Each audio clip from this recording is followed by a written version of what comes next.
I believe that everybody has a fascinating story to tell. And nobody, if you ask the right questions, is really boring. Hi, I'm Brilliant, your host for this show. I know that I'm incredibly blessed. As the son of self-made billionaires, I've seen the high price some people pay for success.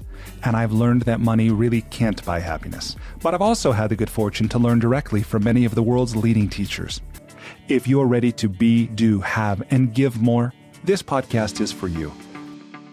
Every one of us occasionally, at least, dreams of leaving modern life. Being alone, finding solitude, peace, being in nature, something like that. But very few of us actually act on it, at least for any sustained period. Well, my guest today, Mike Finkel, is author of The Stranger in the Woods, the extraordinary story of the last true hermit. It's the story of a man who lived alone in the woods of Maine for 27 years, never spent money, never lit a fire, said a single word to another human being, only encountered one person in all that time. It's an incredible book. As we discuss in this interview, I cried when I read it. I found it deeply moving, very insightful. I learned a lot. Mike's bio reads more like Indiana Jones than a typical journalist. He's traveled around the world writing for a variety of magazines like the New York Times Magazine, National Geographic Adventure, Skiing Magazine, GQ, Esquire. He has been on a field scientist study on a volcano in the Democratic Republic of the Congo, in caves in Nepal that are filled with ancient artifacts, hunter-gatherer tribes in Tanzania. He's visited and written about the high mountains of Afghanistan and seeking mushrooms in Tibet that are worth more than gold. Oh, and the illicit, like the black market, human organ trade. So all kinds of fascinating things. A very curious learner, kindred spirit. I think you will enjoy, if you haven't read his book already, The Stranger in the Woods. I think you'll probably really enjoy it. And I hope you enjoy this conversation with my new friend, Mike Finkel. Mike, welcome to the School for Good Living. I am honored to be here. Thank you, Brilliant. Mike, will you tell me, please, what is life about? No, I will not. No, I think everyone has to come up with their own definition of that. But I think it is I think satisfaction. If I was going to just bring it down to one single word and not get too complicated, whatever makes you feel satisfied, as slippery and multi-definitional a word that is, whatever it is that makes you feel content, unless, of course, it is ruining someone else's contentment, and that'll be the exception to the rule. We'll get that. But whatever it is that makes you feel satisfied, then you're doing it right. Life, that is. And for you, what is it that makes you feel content? Well, I'm a polyglot, so it's not even just one thing. It's sort of I have a busy, my life feels almost over full, as you just realized. I have 3 children. I have a wife, but she's in the United States right now. I'm speaking to you from France. I have quite a full-time job, 2 dogs, and a lot of things going on. And so each day has its own little thread. And I mean, you've heard this said a lot of times, but I have to remind myself this probably hourly, which is to be present. I have the tendency, like many people, to what's next, what did I just do, rather than where am I now? I mean, as much as I like to write, as I like my job, as I like to be a father, as there's frustrations in all of those things, I've been blessed, I think, I just have been blessed to be able to sort of squeeze a little bit of goodness out of most, but not all situations, but most. So I'm sort of feeling present. And even if I'm like stuck in traffic and late to, say, an interview, I'm able to talk to my son about this. And he informed me as I was driving late to this interview here that I was chewing my gum extremely loudly. And we had a discussion about how I felt like I was it was making me think better somehow, being able to chew that gum. And we had to turn off the radio so I could sort of center myself. So anyway, being present and seeking sort of satisfaction, even in the mundane, because life, of course, life can never always be extraordinary. It's really, if you're able to find satisfaction in the mundane, then I think you're really well on the way to living what I consider a really strong life. Awesome. Well, I wouldn't, when I hear you use the word mundane, and I know that every life has some ordinary moments, to be sure, but that's definitely not a word that I would think would be prominent in your life, this word mundane. Just reading your bio about traveling the world, investigating, like following these incredible stories, whether it's about organ harvesting or about combatants in Afghanistan or potential, slave workers in Africa or something. But tell me, so I've just teased a little bit of this perhaps, but who are you, at least professionally? If you want to answer personally, I'd love to hear that as well. But who are you and what do you do in the world? Well, yeah, I will answer that. But I think sometimes when people hear like this amazing resume on someone and feel like they, this person, travels the world and, does all this philanthropy and has a family and this, sometimes I feel like that's almost masking.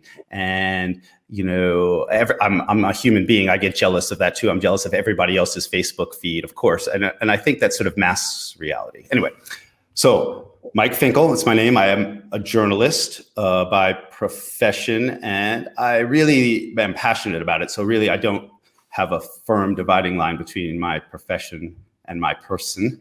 I'm also a father. I have 3 fairly young children, although they're moving into teenage years. I love to travel. And when I was younger and single, I traveled sort of in a spastic way. And now that I have a family, it's more of a slightly mellower, slower way. We've decamped to France and have lived here for several years. And I'm very lucky that I get to write about subjects that grab me in my curiosity spot. And lately it's been like weird criminals, scientific breakthroughs, and basically the astronomy and physics. So and when I was younger, it was like skiing and sports, whatever sort of grabs me. I think one of the wonderful things about being a journalist is that you're able to, whatever makes you passionate, you can pursue as a career. So it's really, when someone asks me, for example, Mike, you seem satisfied with your job. What should I do for a living? Where I start always is, if I gave you $1 million, what would you do? And if money was not an issue, what would you do? And if they say, I would ski and, write stories, I'm like, maybe you should consider becoming a ski writer or something like that. And so that is why I feel very blessed, because what I would do if money was no object is not too dissimilar to what I do now. I think I would have someone else maybe do a lot of the cleaning and gardening, but other than that, I feel very, very lucky in that way. That's awesome. Well, tell me about your move to France, because I understand you grew up in Montana, and that's across a very big ocean, probably a very big change of pace from the life that you lived, at least in your younger years. What's that about? Yeah, so I guess you could say I grew up in Montana. I like to say that, but I have to say, having lived in Montana for 25 years, I can't claim Montana-ship. But, Montana is one of those states where if you're not born there, maybe even if your parents weren't born there, you can't really claim native status. I'm from the East Coast of the United States and went to high school in Connecticut and went to university in Philadelphia, but I always loved the Rocky Mountains. My family vacationed there when I was growing up. And at 21 years old, I moved out to Bozeman, Montana, hoping to become a writer. It's pretty inexpensive to live there compared to other places in the United States, and was very fortunate that I was able to have a successful freelance writing career. I think it might be harder to do this right now, but this was 30 years ago. Met my wife, who is from Florida. And for those of us who may be geographically a little shortchanged, Florida and Montana do not have the same climate. And so Jill, my wife, was not happy after her first 7th or 8th winter in Montana. And we decided to move to someplace warmer. And we're both fairly adventurous travelers. My wife is a professor, but she does a lot of research. So she has a flexible job. I have a flexible job. And the south of France, somehow, I wish I could give you like a logical reason. In fact, we only have an illogical reason. We really wanted our kids to learn a second language, and we kind of wanted it to be Spanish, but somehow we ended up in France. But that was more than 5 years ago. In fact, it was 6 years ago. And we didn't know if we would stay for more than 6 months, which was our minimum. And I didn't speak French when we moved here, and I really got into learning the language. And my children, it took like 6 months in, we were just sort of figuring things out. And I guess 1 6-month period led to another, and now we've done 6 years. Wow. I think no one could accuse you fairly of being a short timer with anything you do, it seems to me.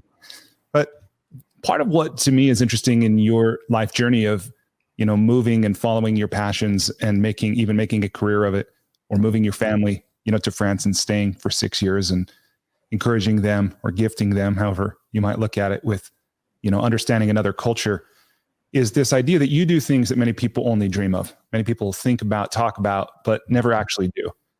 And your subjects in some of what you've written about are that same way. In particular, and the reason I'm pausing here is I'm thinking about, you have some really interesting subjects in the books you write, right? And what's this thing about them being named Chris? Some of your subjects are being named Chris. I do want to ask you about this. What's this thing about there's a murderer that took your name on, you began a correspondence, like it was made into a movie? Right. Few people have experiences like that in their whole lives, I think. I'll try and tell this story as briefly as possible. There's no secrets on the internet. So very briefly, I was a writer for the Sunday New York Times Magazine for a couple of years, and I was actually fired from that job. So I know ups and downs also. I don't want anybody who listens or watches this to think that, there was some sort of meteor-like success story. I had a story assignment in West Africa, and I decided to combine a bunch of different young boys. I was doing a story about slave labor, perhaps, on coca chocolate plantations. So slavery and chocolate were like the buzzwords, and it was very complicated whether this was extreme poverty or whether these young kids who were picking coca beans, which is the raw ingredient for chocolate, were being abused, or whether it was just very, very, very poor part of the world. And I combined a bunch of different interviews together to make one sort of through line. I thought it would be simpler for the reader or more appealing. And anyway, this is against the rules of journalism. I was caught for that. The New York Times is quite strict. And I was fired from my job, which was my dream job, which was to write long features for a newspaper magazine that really makes a big difference. And I was actually quite devastated. I was, I think, 30 years old. So it was more than 20 years ago. And I'm getting into the real story. The very day, basically, that I lost my identity, Mike Finkel of the New York Times, that's who I felt like I was, Mike Finkel of the New York Times. It was almost like my new last name, of the New York Times. I was very proud of that. I was fired. Didn't know if I would even get another writing job at all. I found out, this is, by the way, 100% true. There's no BS going on here. I found out that a man who was wanted for 4 murders, and not just 4 murders, 4 terrible murders of his wife and 3 children, had been running around in Mexico telling everyone that his name was Mike Finkel of the New York Times. In other words, at the very moment that I lost my identity, I found out that someone else had sort of taken it. Now, the two are not related, but this is absolutely true. Now, when I found out about this, of course, I was like, it's not like he chose like Stephen King or something like that. I'm really not a very well-known name, but of course I was curious, and the journalists were all like, well, this guy's not talking to anyone. He's in jail in Oregon. He was extradited from Mexico, brought to Oregon, and he's not speaking to anyone. Everyone's trying. And I wrote him a letter saying just what I told you, that I lost my job. I had made a mistake. I felt really wounded. And suddenly I found out that you took on my name. And of course, I'm horrified about these murders. But in the United States, as we all know, you're innocent until proven guilty. So you want to talk to me? I asked the other Mike Finkel, whose real name is Chris Longo, and thus commenced a 1-year, incredibly fraught, intricate, bizarre, fascinating, frightening correspondence with a guy who was accused of these murders, claimed he was innocent, took on my name, told me that he would give me the scoop of the century and prove his innocence to me, and I could redeem my name and become a journalist again. And I'm wondering if this guy's telling the truth or is a pathological liar. And it all got so twisted that I had to write a book about it, my first book, which I called True Story, because it was about a pathological liar. And that also became a movie. And so lots of weird things happened. And that is the most compact version of this very complicated story.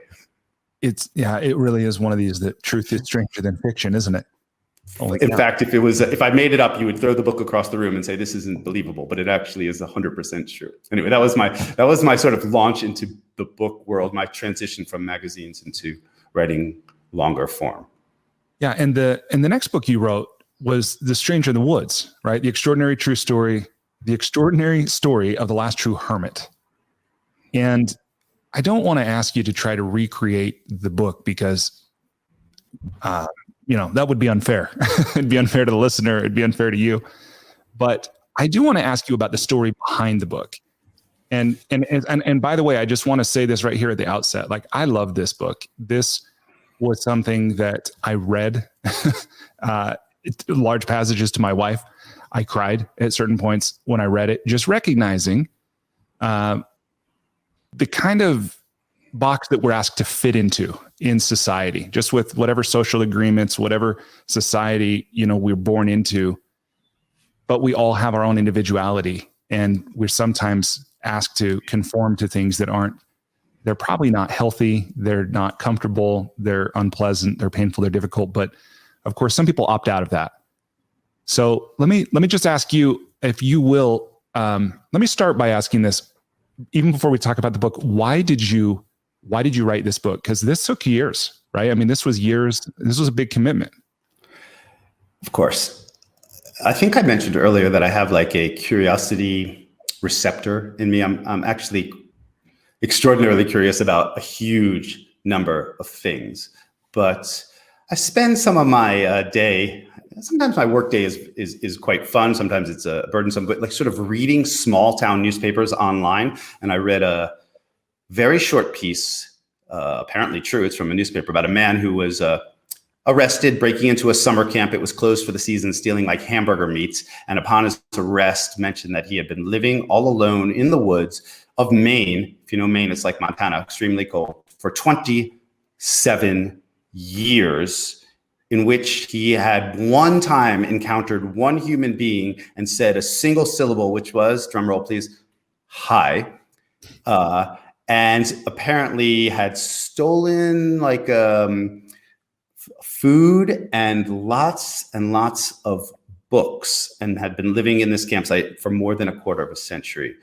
And I just read this little thing and I was overwhelmed with questions. And if this sounds similar to this previous story, this is a person who hadn't spoken or spoke one word in 27 years. And once again, I called up his lawyer. He was arrested for stealing minor things, but still breaking and entering. And so was being held in jail. And his lawyer, of course, said, join the club. 500 journalists have gotten in touch. And I just felt a very powerful curiosity and weird, I'm going to use the word compassion, even though this is a criminal, and wrote him a letter. And I'm going to share with you one of my secrets in the world, which I have to give credit to my mother. When I was growing up, every time I had a birthday, my mother made me handwrite thank you notes to everyone who came. And I don't think I ever liked it, but boy, I'm telling you right now, people who are listening, in this day and age when everyone texts and emails and video conferences, putting a pen to a paper. They used to have these things called envelopes and stamps. You should look them up. They still work. You can write a letter by hand, and it makes such a difference, especially now when nobody writes by hand. Anyway, I wrote him by hand, and I might have been the only one of the 500 journalists who was interested who wrote him by hand, and it might be as simple as that. And I also like to be very open about who I am and my curiosity. Anyway, this man who'd spent 27 years alone and was now in jail, also named Chris Knight, wrote me back. And I was concerned that someone like that would just be crazy or incommunicative. And I knew from this very first letter that he was extremely intelligent, funny, which you don't expect a hermit to be, and had an insanely fascinating story to tell. And that also launched, that's like catnip for a journalist, but also it comes from a very genuine place. And I kind of think that some of the people I speak with understand that. Like I really don't try to make someone look like a freak. I actually try to reach a point of empathy and understanding. And I'm hoping that maybe some of that came out in between the lines of my handwritten letter. Anyway, we started an epistolary, a letter writing relationship, which is a great way to meet someone who doesn't like to talk. Writing letters is a beautiful way to communicate. We've been doing it for, millennia. And that again launched a several-year project. And I just found this, and went brilliant when you told me your reaction to the book. It really, really touches me because I too was quite moved by Chris Knight's story. You can almost like think about it and get all and get teary. He's a very, very interesting man. But as you intuited, the subtext of the book isn't just about this person, but where do we put people that don't really fit into the world? And I know a lot of my best friends are sort of outliers, and we don't really have places for those. And almost all of those people feel very left out of the world. And so that is sort of the subtext of the whole story. And one of the reasons why the project so gripped me. Yeah.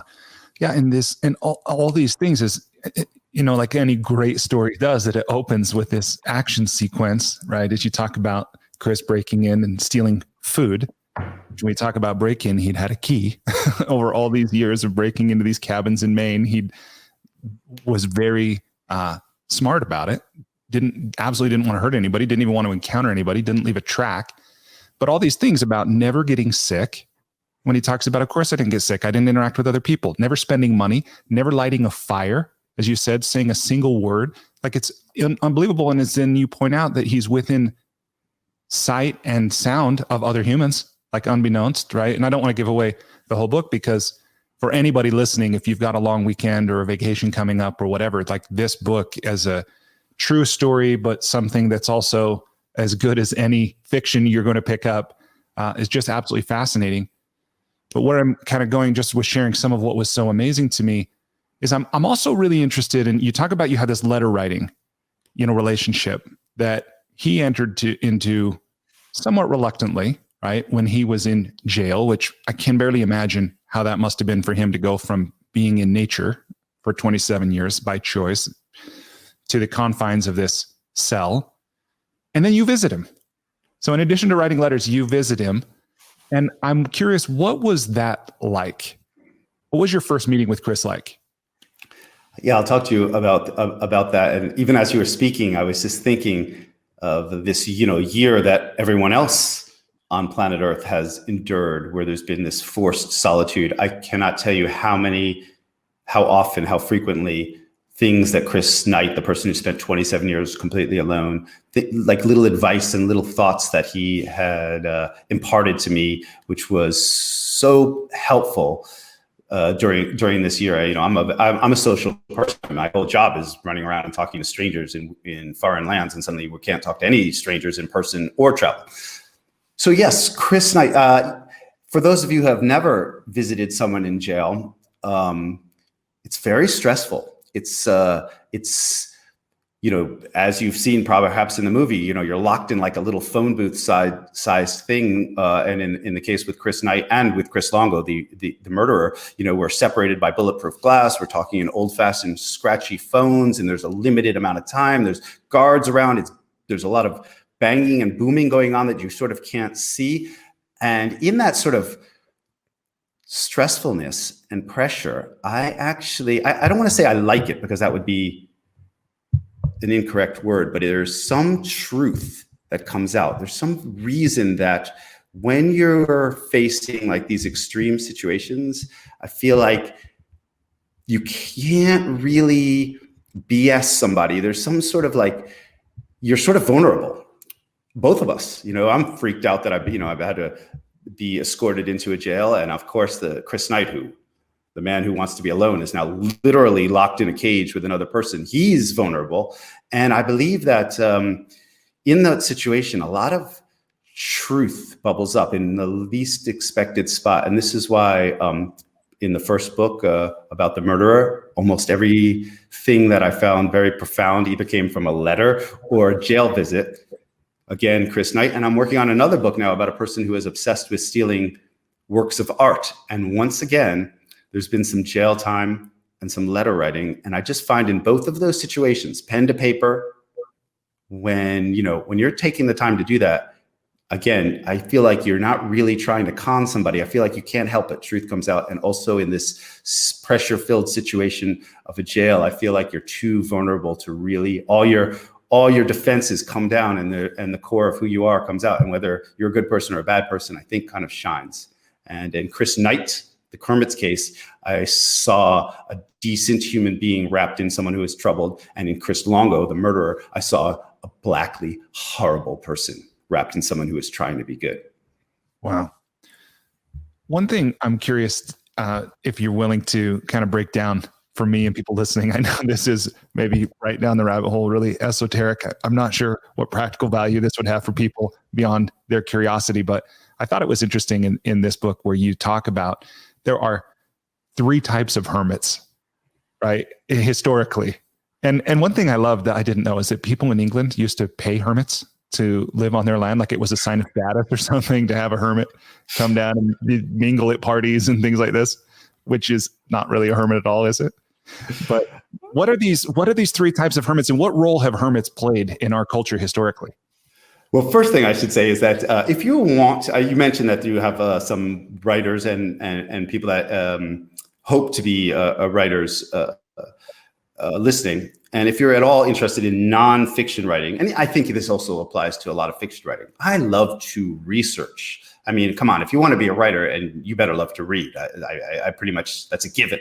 I've never met a writer who doesn't like to read. So, of course, not only did I want to interview Chris Knight, this hermit, but I wanted to see pretty much everything that was ever written about hermits, which is a lot. But I dove into research, and because I'm a spoiled brat and I take a lot of time with my projects, I spent, this is not an exaggeration, 1 year researching hermits. Read a couple of 100 books, tens of thousands of articles. And then I tried to categorize. Sorry to interrupt there, Mike, but I just want to, before that goes any further, I loved too that your research was getting on a forum for hermits. There is such a thing.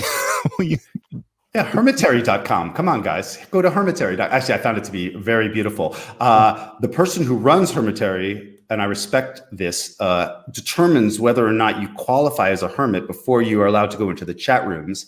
And as I mentioned before, although I'm a journalist and I'm I'll ask you 4 or 5 times, and I don't take no once or twice as an answer. But I also try to be open and honest. I did not qualify for the hermit chat rooms, and I respected that entirely. But yes, hermitary.com is the forum for hermits. It's a great resource.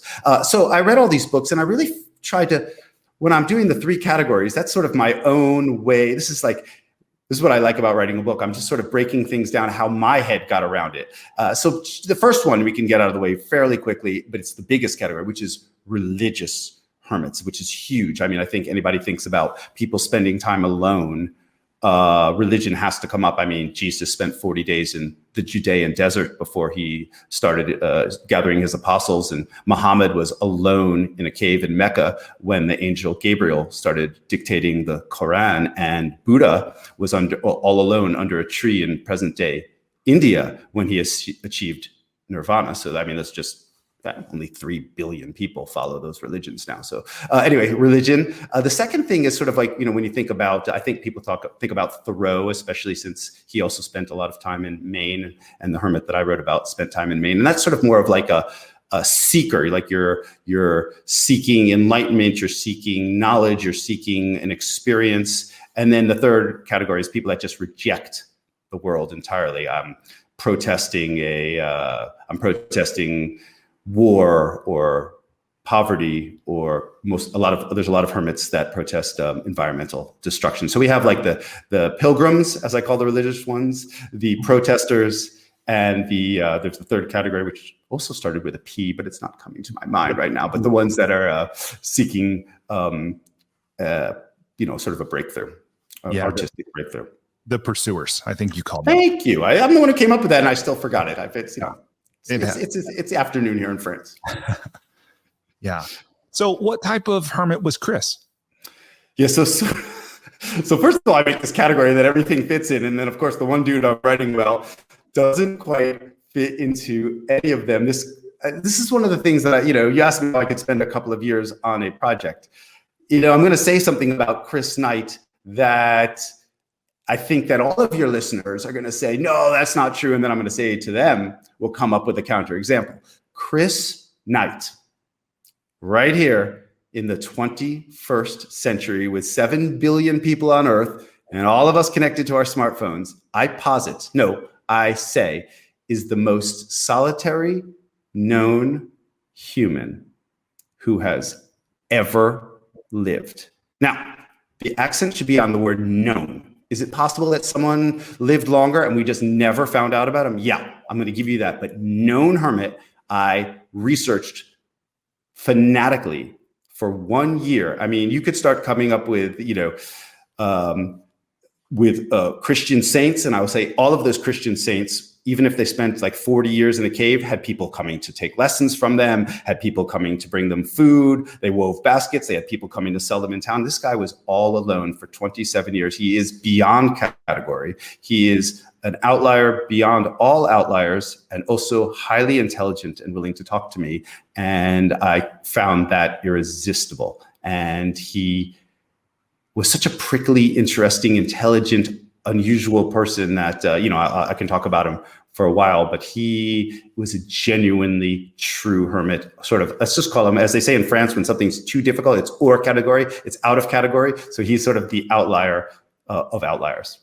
Yeah, no doubt. Now, there's some people that don't believe that he did what he says he did. Do you? Well, first of all, if you don't believe what he says he did, I don't blame you, because it's not believable. It's unbelievable, like the truest sense of the word. Do I believe what he said he did, which is a person who spent 27 years all alone in Maine, not just camping out, but never, listen to me, people, especially you campers out there, never lit a fire. To me, that is mind-boggling. I'm an outdoor aficionado, and Maine is really cold for a long time, and I love to have a campfire. So if you don't believe that this guy did this, I completely acknowledge that. However, I am 100% sure, I'm not even 100% sure that the sun's going to rise tomorrow morning, but I'm 100% sure that this guy did what he did for several reasons. And the quickest one is that truly Chris Knight did not want any publicity. He didn't even want me to write a book about him. He acquiesced because so many journalists got in touch, and he realized that if he didn't speak to one, he would be hounded for all his life. And I sort of understood this dynamic. This guy, and then as soon as we were done talking, we have never spoken again. He did not want to be my friend. He was done with me. This is a person who wanted no publicity. The only reason to lie and to make something up is because you want attention. This guy did not want it. He has no reason. And then, of course, it's been 5 years since I started the project. I wanted someone to show me one shred of evidence that anything he said was not true, and no one has come up with it. So I invite anyone to bring me some evidence. It's just this man did do what he said. And if you don't believe it, as I said, I completely understand, but sorry, you're wrong. Yeah. What do you see before I move to this question, I just want to share where you capture some of his words verbatim, right? So you relate in the book. So we get to hear Chris's voice through your writing. And one of the things that he wrote, or that you wrote, that he said was, years were meaningless. So this is Chris saying, years were meaningless. I measured time by the season and the moon. The moon was the minute hand, the season's the hour hand, right? And this relationship to nature that in some ways to me was very animalistic, right? Where he would store fat for the coming winter. He knew, of course, it was coming, and his goal was to get fat and then to survive and to still have some fat on him. Some years he did, some years he almost died. Just really amazing. And of all the things he never did, of fire, money, talking to people, whatever, never prayed, except when it got super cold, and prayed for warmth, right? And that whole thing, there was just like you were saying about being in the jail cell with someone, and there's almost like a clearing where truth shows up in a way that it doesn't tend to for us in day-to-day living, normal interaction, right? And there was something in that quality of him just talking about being in nature, being part of nature, surviving. That was part of what touched me so deeply, was that I think humans probably lived that way for hundreds of thousands of years. And now we've got all this covering, all this comfort, all these conveniences that have shielded us from that memory, in some ways. So if there's a question that follows from this, it's what lesson, assuming there's one, and I know there's probably many and everyone has their own and things like that, but what can we learn from Chris? Yeah. First of all, thank you so much for reading that line. I did actually get a few goosebumps when you're reading it.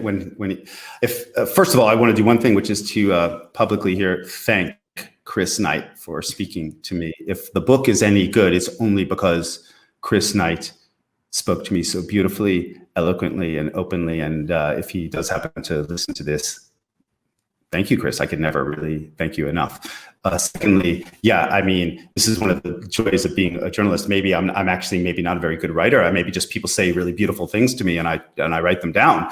Yeah, when he said the moon is the minute hand and the seasons are the hour hand, gosh, it's just pure prose poetry. And I tell you, I look at the moon every night and think about that line often. Like, there's the minute hand. And, last night it was just what I call like a toenail clipping, just a tiny little sliver of moon here in France. And so I know it's, I kind of keep track of that. And it's just a beautiful thing. And as you, Brilliant, just hinted at, that we've sort of lost track of this natural timepiece of moons and seasons. And I feel like within what you were just saying was that we all are in somewhat of a mad rush to do something. And if there's one lesson that Chris Knight, that I'd love that for him to impart it to everyone, not just me.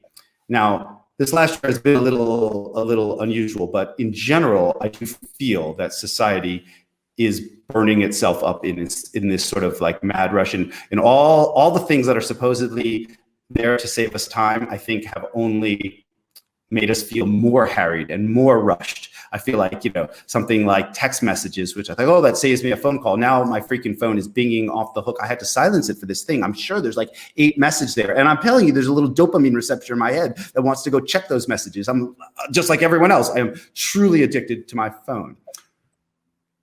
This is what I'm going to ask everyone to do. And it's easy, the easiest thing in the world to do. And at the same time, almost impossible, which is to do nothing. If you could do nothing for 15 minutes a day, that is really difficult. Let's start with 2 minutes a day of nothing. Now, if you'd like to pray, if you'd like to meditate, that's fine. So nothing can be in there, but this is what you need to do. You need to put down your phone or your computer or even your iPod. Just take away music and you can be in the middle of New York City or in the middle of Yellowstone National Park. But if you just stop and do nothing for 2 minutes a day, I like to go, when I'm doing my nothing, I'm actually, of course, my brain is still working. No one can turn off their brain. I do this little, what I call the sense check. I go through all of my senses. What am I seeing? Which is easy. What am I hearing? What am I feeling? What am I smelling? What am I tasting? And then I sort of go Zen, which is after I've done my sense check, it's sort of my like transition from the world to the nothing. And then I just be. 90 seconds. I mean, I got 3 kids. I got dogs. They can be shouting my name. The dogs could be barking. I could be late for something, and I'm just going to stand my ground for the next 75 seconds and do nothing and just take it in. I'm late. That's fine. I take it into my mind. My youngest child, if it's a true cry of distress, of course, I'm not gonna sit there and do nothing. But I'll just take it all in. And it really, if you're at all like sort of beset by modern life, and I felt it today, even just like I said, running to this interview, which is why I'm so glad we sort of took a nice breath before we started. If you feel beset by modern life, if you could start with 2 minutes a day, I think if the whole world, if all 7.9 billion of us took 2 minutes a day to do nothing but center ourselves, the whole temperature of society, I think you understand what I mean by that metaphorically, the temperature of society would drop an essential degree or two. We'd all just get along a little better. Yeah, that's absolutely. That's what he's talking. And I think we'd enjoy life a little more too, right? So the benefit, manifold. And that's not a word I get to use in conversation. So thank you. Yeah. Well, and that, I love too what Chris said about Thoreau. Thoreau's a dilettante,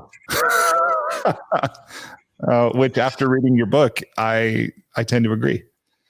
So Well, he's also a brilliant writer. I tried to read, I think I was too young. The first time I might have been assigned it in high school. So for those of you who were maybe tried to read Walton, I didn't get very far the first time, and the second time it blew me away. And so I recommend you come back to it. But I thought it was, Chris Knight, the Hermit. This is a person I guess what happens if you spend 27 years alone, this sort of what I call it dinner party politeness, because no matter how good or bad a meal tastes, you tell the host that it was delicious, of course. And if it's a lie, well, that's a dinner party lie. I even tell my children they must always tell the truth, except after a dinner party when you tell them it was delicious. Or when someone asks how they look in those jeans, you say, beautiful. Anyway, he lost that ability to white lie, and so he thought that Henry David Thoreau was a dilettante, as you said. He lived only 2 years at his cabin on Walden Pond. His mother did his laundry. True, he had a dinner party with 20 people, and worst of all, he wrote a book bragging about this. And this is something Chris Knight, the Hermit, would never do, write a book. And so I found it. He made fun of me a lot. He's like, "Oh, look, you're balding, Mike," or and my son's name is Beckett. And he's like, "Beckett, terrible name. He's gonna hate you when you get older." And he's like, and I kind of loved it and hated it, because I'm thinking, how many of my children I told them, I named my son Beckett. And they're like, "Oh, great name," but in thinking in the back of their head, "Oh, terrible name." But he just came right out with it. And not everyone's gonna be grooved to that, but for some reason, it made me like him all the more. And and by the way, this came up to me. You mentioned briefly in passing that if you don't mind me skipping around, it's I wanted to talk about the English, the name of the hermits that these English upper class decided to have on their large properties, which I love this name, ornamental hermits. Ornamental hermits. By the way, there's even a whole book on it. This is a true thing where people hired hermits to live on their vast estates, usually in a cave, and they would come out and greet guests. I'm not kidding. They were 7-year contracts. And they had, the aristocracy for a while thought that hermits radiated wisdom and peacefulness, and that it was good to have one on your estate. Ornamental hermits, if you're interested. By the way, I like your beard. I think beards were actually mandatory.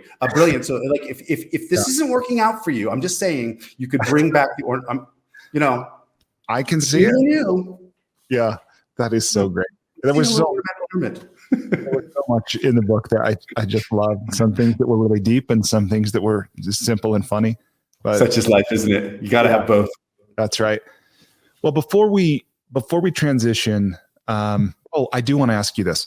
What did you learn about interviewing that served you well when you interviewed Chris? Because I don't know if people get this, if they picked it up from the conversation. You talked about Chris talked to you reluctantly. There were many people that he said no to. He said yes to you, probably because of the handwriting and so forth. But there were some techniques that I think you touched on or you revealed, not that they were ploys or techniques or something, but how did you get him to open up? What had you learned about interviewing before that served you well? And then my follow-up question is, what did you learn about interviewing from interviewing him? Okay, so interviewing is definitely an art or a skill. I mean, there are definitely people that are better conversationalists than others, and I think people that are drawn to journalism are just naturally not shy at talking to people. But for example, I know, Brilliant, how much you prepared for this interview, and I knew within 5 seconds. I do several interviews, and I know immediately one's level of preparation. And so the secret of almost everything in life is secret preparation. No one just comes out speaking beautiful French without a lot of work. I think about Michael Jordan. Almost all of his teammates said he was the first one at the gym practicing. The guy that was the best was actually, none of this stuff. Almost everyone that's great or very good at what they're doing spends a lot of time doing this. So I like my interviews to feel natural. But that takes a lot of preparation, and I bet you know what I'm talking about, Brilliant, because you are good at it. And so I prepare a lot, I read a lot. I don't like to have a list of questions where I'm looking down and looking up I like it to feel like a conversation. So I will prepare a lot. I will sometimes write 50 or 60 questions, and then I will read that list. And then I will leave that list in my car when I'm going to the jail and bring nothing with me but a bunch of curiosity and just see what happens. You know, I don't like to leap. Sometimes I'll leap weirdly from one subject to another, but I want it to feel like a conversation. And also, as I've mentioned before, and as I will mention again, I think almost everyone can sense someone is genuine or false.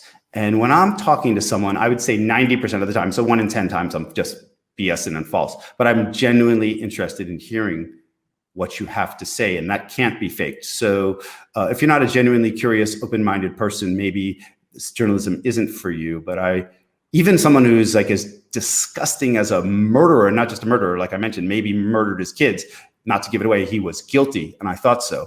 I still was curious genuinely, while also very much repulsed. And so I think there's a genuineness that you can't teach. And after that, there's a lot of preparation. I think it takes a lot of effort to make it feel like it's effortless. In fact, one of my favorite compliments that someone will give to me is someone would be like, "Oh, you must have wrote that book really quickly because it just felt very natural and conversational." And I'm like, "Thank you." You know, and it takes a long time to make it feel like it didn't take very long to write. That's the dirty secret. Yeah, absolutely. Well, then there were some specific things that you talk about in the book about, you didn't use these words, but like matching and mirroring and pacing. And like when he would look past you and you would look past him and you would let the silence, you know, you would match his cadence and things like that. You were aware of it enough to include parts of that. But how much of that so you talked about your prep and you talked about, you know, leaving the notes in the car and things like that, but now you're face-to-face in the moment, right? How do you build rapport with somebody? How do you get them to open up? How do you encourage them or direct them and things like that? What have you found that works well, or what worked well with Chris? Well, also, I think we should all know that human interactions, and this was Chris Knight, of course, as I mentioned, he's an extreme outlier. And one of the reasons why he basically became a hermit is that he just couldn't connect with other human beings. It made him feel so uncomfortable. And one of the things that I think about is that human interaction, right now, what we're doing is complicated. It really is. It's like a tennis game. Not only am I trying to come up with good responses, and I'm even thinking right now, oh, I think my answers are too long and I'm hogging up too much of it. You know, that's actually going on in the back of my head. And I'm looking at you. Are you making a lot of gesticulations? Are you making this weird look that I'm making? Are you moving your head? Maybe I should stop moving my head. So listen, you asked me what's going on. Like all these little things are going on in the background. And so, I think it's natural to try and mirror something. Like if you were sitting there and I suddenly started doing jumping jacks and calisthenics while we were talking, it would be very jarring. And so I think the first thing that anyone should know is that if you're feeling like it's complicated, well, then you're right. It is complicated. And I do feel naturally that you should try and put someone at ease, especially if they're talking about themselves. And so I noticed with Chris Knight that, we were very close to each other, but when there was a piece of glass, he didn't want to meet my eyes. He looked over my shoulder, and I decided, I'll take a look at his eyes briefly, but then I'll look over his shoulder. And I remember the very, very, very first time he just sat there quietly, and I thought about his letters. He said almost the exact quote, "I don't trust people that are uncomfortable with silence." Well, I'm going to tell you right now, I'm extremely uncomfortable with silence. It's very uncomfortable. I am not one of those guys who like fills in spaces in conversations and end up saying something kind of dumb because I don't really like it. I'm like, oh, I probably should just shut up. So I had to consciously, like the equivalent of sitting on my hands, like biting my tongue, very close to literally biting my tongue. I was like, I'm going to sit here in this silence because Chris Knight wants it. And yeah, you're right. There are like little cues, mirroring, and even the cadence of the other person's voice. I tend to get really excited and speak loudly and have like lots of inflection waves. And if the person who I'm speaking to is a kind of a flat voiced person, I try to mirror that. But also, again, out of politeness, I don't want to be who I'm not. So again, we can really break this down to the nitty gritty. And the only thing I'm going to try and say, this is one of the nice things about getting old, I'm in my 50s now, is that rather than feeling like, oh my God, this is, I screwed it up. it's actually kind of a difficult thing to interact with somebody that you haven't met. And so if you feel like you've screwed it up, I think that you're being kind of perceptive. Like if you feel like you never screw up in interaction with someone, then you're probably not a very perceptive person. Yeah, not self-aware, right? This wire out. I'm gonna put it in. Okay. There. Yeah. Human interaction is complicated, right? And I think a lot about what Chris said about it's hard to look at faces because there's so much information there. It's really interesting. I know it's hard to look at my own face when I'm talking to you. This is like this newfangled thing. I'm like trying not to. And then I'm like, I feel like I'm feeling all this crookedness and like, it's mirror imaging. And so like I'm moving my head one way. Yeah. I mean, we can talk about this stuff. This is like new. I'm used to like doing interviews in person. The last year has sort of turned everything upside down. Do other people look at themselves or the other person when they're on a video? I don't know. It's like, what do you look at? Yeah, it's challenging. I find, my tendency is to look at the video, the person I'm speaking to, but then I realize there's no eye contact. And in fact, it looks like it's so interesting. It's a weird seam, I think, of time. Right. I'm trying to make eye contact with you and I feel like I sort of am, but it's not clear. Yeah. I think it's totally fair to talk about this, right? I mean, I think you mentioned at the outset of your show that there are people that are interested in being writers. And I think I never talk about this kind of stuff. It's almost a little meta, but I like it. Conversation. Life is challenging, and you're going to mess up like 100 times a day if you want to get to the granular, nitty gritty. And it's all about sort of like getting past that in a weird way. Yeah, no doubt. I think the last thing I know I want to ask you about related to Chris, something else might pop up, but it's about. It's about when he talks with you about the Lady of the Woods. Would you be willing to share what that conversation was like? So, as mentioned, I began my relationship with Chris Knight, the Hermit, by writing letters. Then it progressed to visiting him in jail, and we spent 9 one-hour jail visits. And then he was released after 7 months in jail. And then finally, after all this time, I visited him in person, no letter writing, no jail, at his home. He invited me to visit him. And we stood outside under a lilac tree that was just blooming. And so the smells were beautiful. It was spring in Maine. Spring comes very late and very powerfully. So everything felt like hyper colored. The green was very green and flowers were flowering. And I had gotten the impression that Chris Knight, who's a true survivor, was thriving, because that is what his basically his counselor said and his lawyer said. And, he was telling me his life story in jail, but wasn't really telling me about his present situation. I don't think he felt comfortable doing so in jail. And so we went and we met in his backyard, and he told me that he was struggling mightily, and that the good face that he had put up in jail and to his therapist and lawyer was really a false front, and that he felt that the reason why he escaped the world was that he felt like a square peg being pounded into a round hole. And now here he was 27 years later, literally living with his mother, a person who had never done drugs, forced to do drug testing, basically a system that wasn't built for an outlier. He was being forced in there. And I felt at this moment, now this is a person who spoke to nobody, and this is about as open as a human can be. And then he even got further open. He said that he was going to commit suicide. He was going to kill himself. He really, he had been breaking into people's houses. He spent 7 months in jail, and his terms of his probation was that if he was ever caught again, he would spend 7 years in prison. And he's not a natural law breaker, and so he wasn't going to break the law. But basically, he was forbidden to do. The only thing that made him happy in the world was living alone in the woods. He couldn't hunt and fish for a living.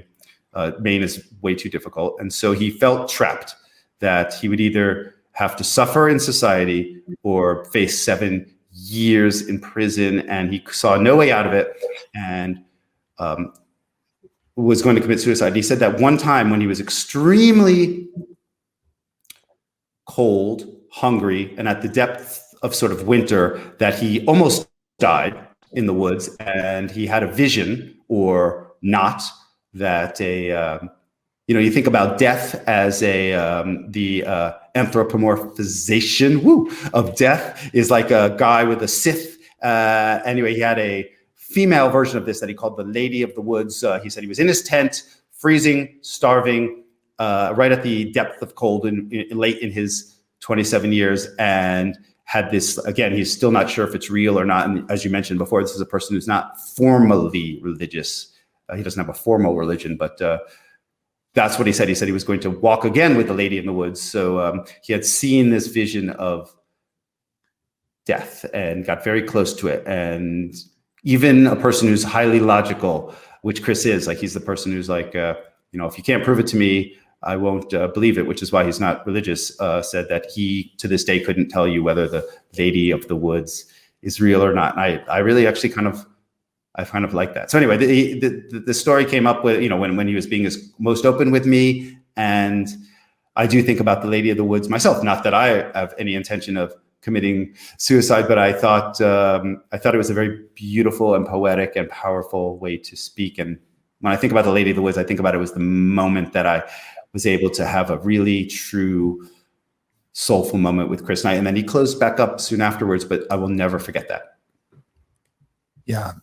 That was a part that was particularly touching. And when I said I cried, it was that, and that feeling of being trapped. And if I may, the way you wrote it, I thought was so profound. This paragraph.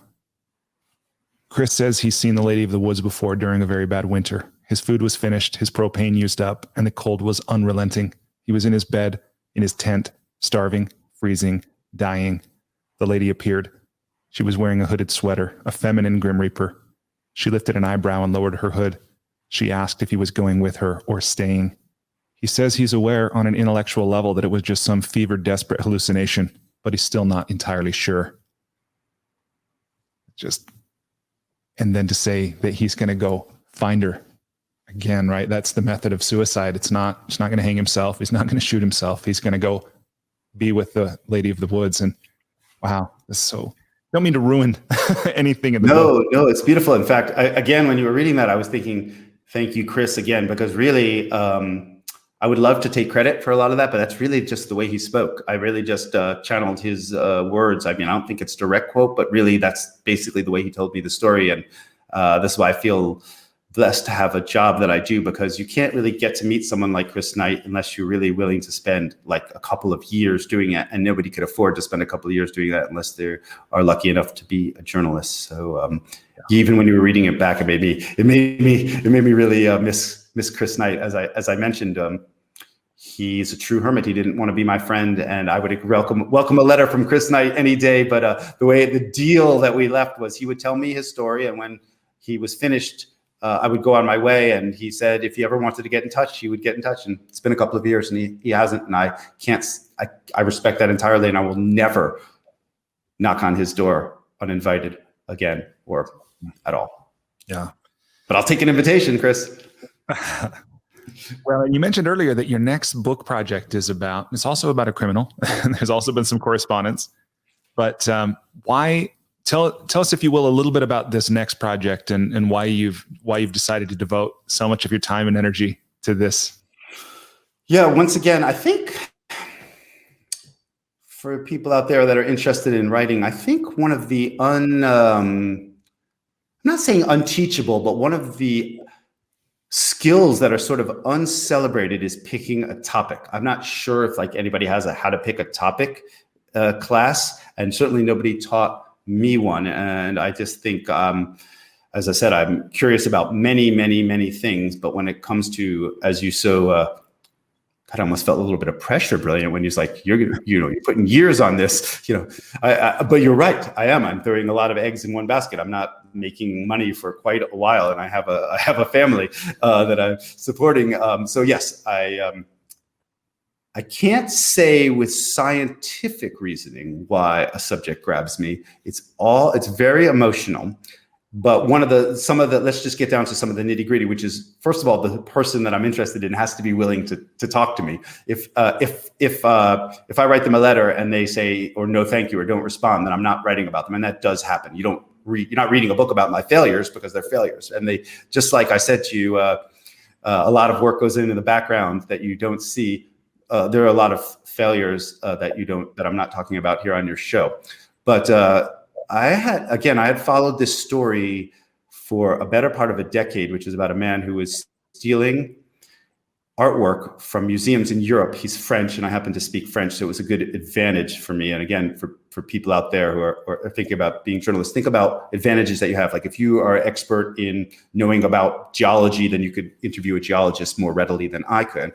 Anyway, so he doesn't speak English, he speaks French. And so we interviewed each other. Well, I interviewed him in French, but he stole art and put it on the wall of his, what I'm going to say house. He lived with his mother. He was a waiter and broke, and he lived in the attic of his mother's house and ended up having, I'm not going to exaggerate here, some people estimated it as $2 billion worth of art. Now, if you go looking for art thieves and you find someone who broke into 10 different museums in their career, 10, that is about as much as you'll find in history, except for the guy I'm writing about, who broke into more than 200 different museums in his career.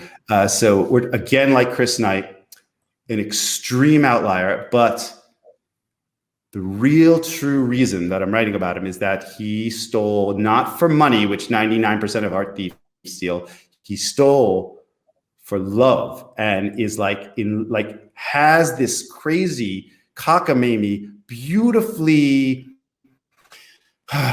illogical theory about aesthetics, about love, about attraction to objects and people, and put these pieces of art in his attic, and I'm going to say the word worship them. Probably a second draft probably come up with a better one, but really loved them in a way that is inordinate, loved these pieces.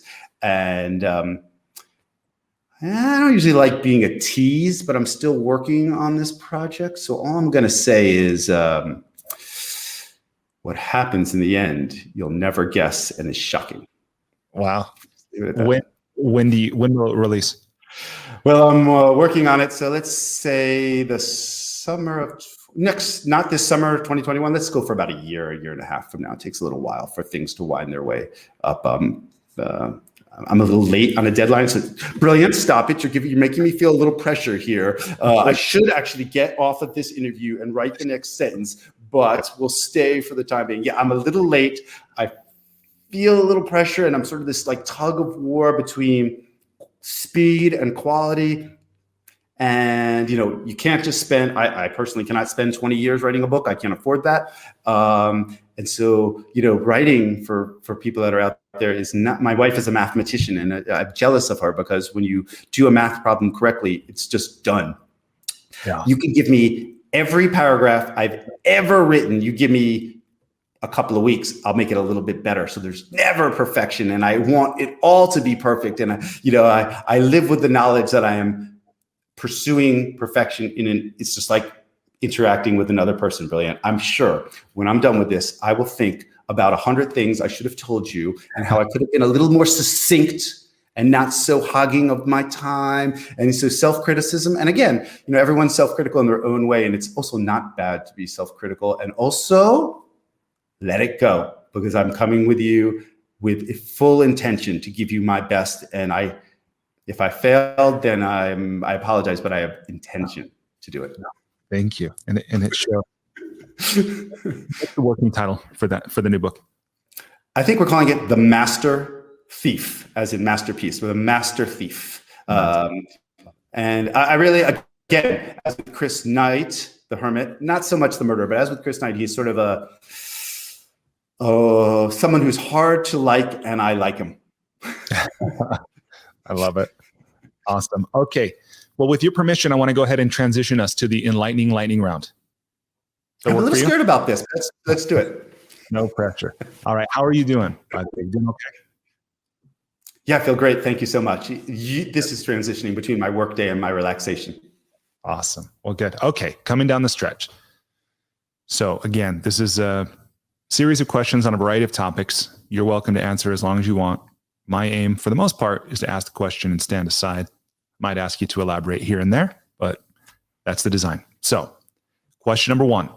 Please complete the following sentence with something other than a box of chocolates. Life is like a...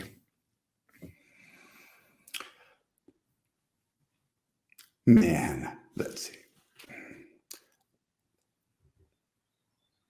I'm trying to answer this with something good. You've got me already. I can't believe it. I've failed already. Life is like, I'm going to give you something here. You're going to have to give me a second here. I don't even like life is like a box of chocolates, by the way. I think that's almost a little bit too easy. But see, one of the advantages of being a writer is that you're not on the spot. You get to think and cogitate for a while, and you come up with this brilliant line, but it's after your 15th draft. Life is like this entire, I'm picturing this I've just been studying the human brain for a while, and neurons, everything branches out into a million things, and every single choice opens up into another one. So, life, I'm just sort of picturing this, you ever seen a field of lightning where every choice, cracks into another? Life is infinitely complex, but you have to choose one path through it. Okay. Thank you. Question number 2. Here I'm borrowing the technologist and investor Peter Thiel's famous question. What important truth do very few people agree with you on?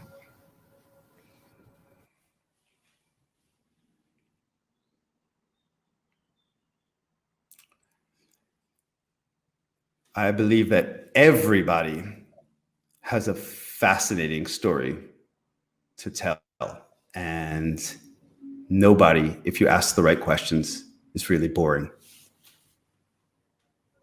Okay, thank you. I tend to agree with you on that, by the way. Question number 3. If you were required every day for the rest of your life to wear a t-shirt with a slogan on it, or a phrase, or a saying, or a quote, or a quip, what would the shirt say? Let's go with, if in doubt, the answer is yes. I love it. Awesome. Thanks. Okay. Question number 4. What book other than one of your own have you gifted or recommended most often?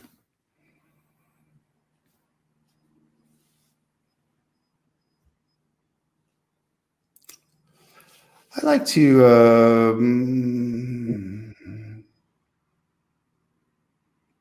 I gift the book. I like short stories for people who have mediocre attention spans. I love the book Birds of America, which has nothing to do with Birds of America, by Lori Moore, a collection of short stories that every single one of them pierced my heart. And when I was dating my now wife, I gave her that book and she said it pierced her heart. And I knew that was, anyway. Birds of America by Lori Moore, which most of you haven't read. It's really beautiful. Awesome. Thank you. Okay, question number 5. This one's about travel. So you've traveled around the world, as we've discussed. What's one thing you do when you travel, one travel hack, something you take with you, or something you do that makes your travel less painful or more enjoyable? Well, so my daughter just gave me this haircut, but I have a long tradition of getting a haircut almost everywhere I travel. I find it to be, so I go to the most local place possible. Think about this. A haircut, it's like a stranger puts their hand on your head. And intimate. You have, what? It's pretty intimate. Right, it's intimate. And you have to talk to that person, even if you don't have 3 words in common. And there's going to be locals around staring at you because you're sitting in the chair, and usually tourists don't go there. I love to get my hair cut. It is it's better than going to a bar late at night. It's just tourists don't do that. I don't care what my hair looks like. I'm halfway bald anyway. It's not really you're not going to mess it up. And I always meet someone. It's daring to sit in that chair. There's a razor at your throat. I love getting my hair cut. I will learn. It's relaxing too, because if my accent's terrible, the barber doesn't freaking care what my accent sounds like. And he's going to laugh and I'm going to laugh. He's going to teach me 5 new words. I'm going to learn some great swear words. And I'm going to ask where the locals go. And he's going to tell me. And next thing I know, my trip has started. I love getting my hair cut when I travel. That is awesome. All right. Question number 6. What's one thing you've started or stopped doing in order to live or age well? Oh, this is a good question. I stopped playing ice hockey. I love ice hockey, but I'm 52 years old and I'm not really that coordinated or big. And I'm playing with guys that are literally half my age. And I had to stop to be able to, it was like I was getting into a car crash twice a week. So I stopped playing ice hockey, and I can almost barely watch ice hockey because you have things in life where you're like not that good at, but you love. It's really relaxing because I'm not that good at hockey, and I love ice hockey. It's just something. It's like when I was reading Harry Potter to my children. I never read Harry Potter when I was a kid. I was too old, but I read it to my children out loud. They were talking about Quidditch, and I realized that Quidditch for me is ice hockey. You can go like 3 times faster than you can run. You could stop on a dime. You could go backwards. I'm a good skater. I'm just kind of not that coordinated or big. And so to quit hockey as a realization that I'm a little too old to play rough and tumble hockey and my knees are messed up with answers your question. So ice hockey. I'm sad about it still. And I think I read that you do love to run long distance, but I think one of your social media posts talked about your knees are shot. Yes. I would like to also thank the portion of my body below my neck for putting up with me. The upper part is still working fairly well, but the lower part was abused by the upper part. So, I was very curious about the limits of human endurance when I was in my 20s, and I decided that I would be my own laboratory, and I wanted to, again, I'm not really a talented athlete at all. I like to call myself sporty. I'm like enthusiastic. Anyway, I wanted to see if I could run 100 miles in one day. They have these 100-mile runs, which is 4 marathons, but it's up and down mountains. So it's really much harder than 4 marathons in one day.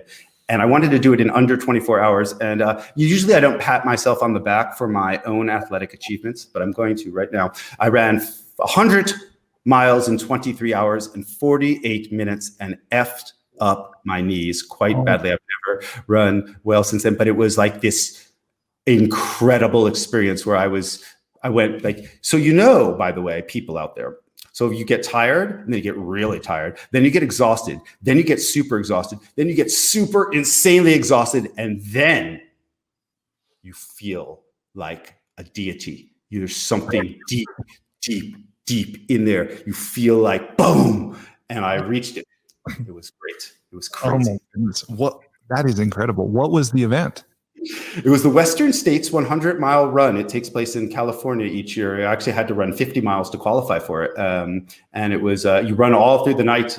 You get to have a pacer. My younger sister, my only sibling, is really accomplished athlete. She's the athlete in the family. She ran the last 38 miles with me. People they hallucinate and run off the course. And so you're in the woods at night. So she guided me, but you have to carry your own water and food. I'm not going to cheat in 100 miles. You're only doing it for yourself. But she was with me, and it was a soulful experience. But yes, that's the reason why I'm a little.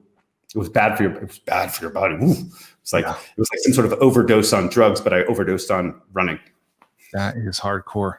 Holy cow! A little ridiculous. Yeah. Just on the Harry Potter thing for a moment too. I didn't read it when I was younger, but I read it last year during the pandemic to my girls who were 13 and 8. And we read the whole thing out loud, and it took the better part of a year. That's amazing that we did that same thing. And that series, I looked it up. It's just over 1 million words. I think it's 1,074,000 words.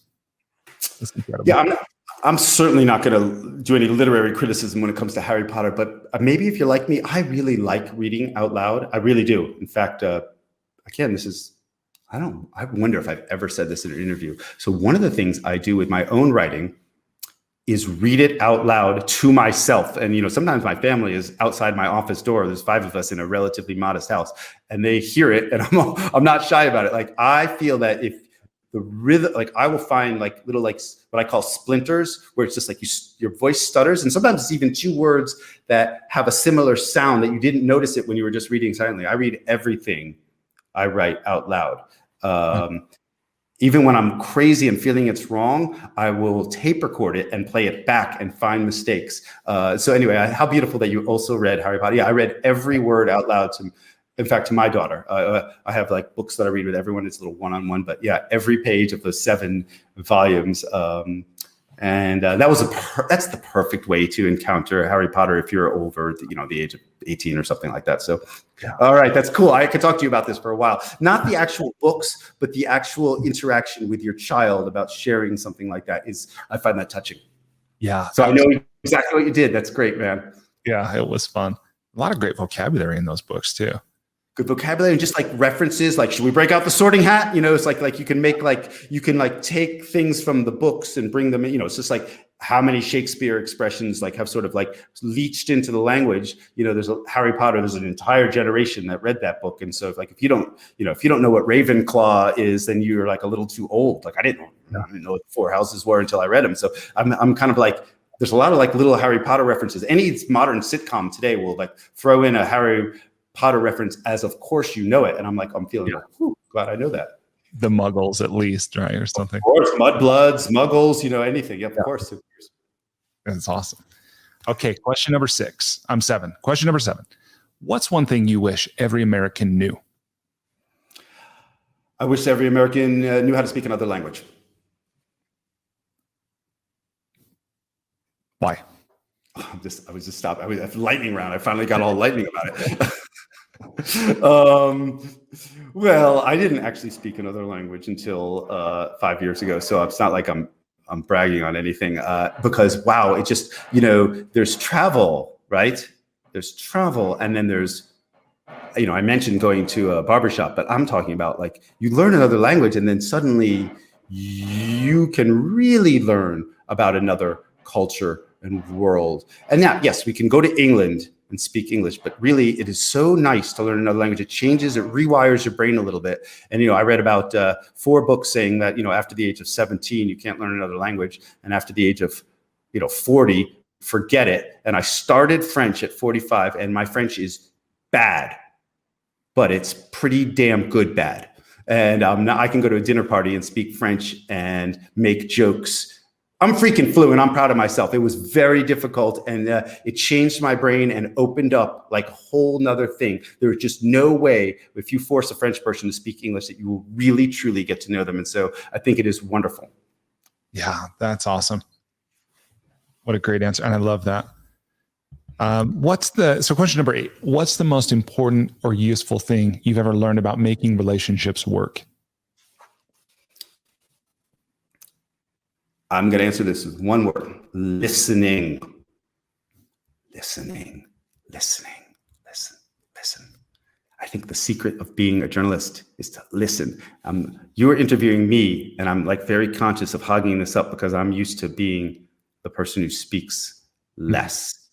And 97% of the time, except for in these situations, and I'm uncomfortable, or at least conscious, which means uncomfortable, of speaking more.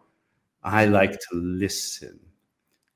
Someone who's trying to show off or fill in, like just listen. Even if you totally disagree with someone and they're completely wrong, which by the way, happens all the time in my house, there's a reason why they're saying that. So listen, even don't just dismiss it. Yeah, the words might be crazy, but there's a reason why they're coming out of this person's mouth, whether it be my child or my wife or someone that I have an intricate relationship with. And anyway, just listen and then react. Just take it in. Listen. Awesome. And question number 9. Aside from compound interest, what's the most important or useful thing you've ever learned about money? What's the most important thing I've learned about money? Did you say? Yeah. Well, it's kind of like, running a race. You could be like 900 people behind you, but you're only looking at the 10 people in front of you. Oh, someone's always going to have more of it. There's never enough I used to be like very safe. I used to be a little bit, I wouldn't say cheap, but like, you got a little money, you want to hold on to it. Money actually doesn't do anything for you. It's what you can buy with it. What's the most important thing I've learned about money? Spend some of it not wisely. Spend some of it not wisely, you're saying? Not wisely. Yeah. Yeah. Blow some of it. Yeah. Like gamble a little bit, or just buy something that just some of it, not wisely. Give away 10% and blow 10%. The other 80% you can be very cautious about. 10% donate, 10% spend unwisely. I think you're going to really remember that unwise 10%, and also the donation of 10% too. I like that. So that's the 20% that's important. The 80% that's paying your bills and your mortgage, ho hum. The donations and the unwiseness. Spend some of it unwisely. What's an example of how, like a specific example of how you've spent money unwisely, or an example of how you do? Well, this is not unwisely. I'm living in France right now, and I don't like reading books on a Kindle. And so I can get a book on a Kindle that I'm interested in like 10 seconds for $12. But instead I'll spend $50, 25 of which is for postage, to get it mailed to me so I can read it on paper. And I don't feel like that's a waste, but I like to read books on paper, sometimes with a hardcover. And can I get it cheaper? Yeah. Is it exactly the same words? Yeah. But I find it fulfills me a little more, and therefore it's not a waste. We're in France. You can buy an expensive cheese. Why not? You don't have to. Some things just. I'm not trying to sound like someone who's well off, although I am certainly blessed. But I think those are the things you'll remember. Just to, if there's something that's sort of like inefficiency. We have a little joke in my family when it comes to this money. It's like, because 3 children and wife and moving countries and continents, sometimes my wife will be searching for something and she'll be like, wait, Mike, I found a less efficient way to do this. Or I found a more ridiculous way to do this. Sometimes we'll literally like, I found a more expensive way to do it. Stop. There's a more expensive way to do this. That's sort of our little in-family joke, because vacations get expensive and you got 5 people and everyone's going. So, that'll be like, don't do that. There's a more expensive way. So anyway, it's just I think humor stands. I think humor. Also, by the way, you didn't ask this question. I just think a sense of humor is so important, because life can be completely absurd. In fact, is. Again,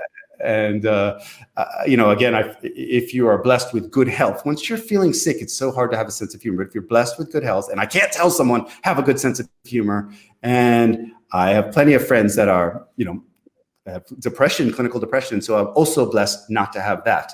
But I love someone man, if you can make a joke about almost anything, it's such a nice way to go about. Like a little levity almost like makes my day, my life, my week. Yeah, a little levity. Yeah, you didn't ask that question, but I answered it anyway. No, I did. And a lot comes up for me when you share that.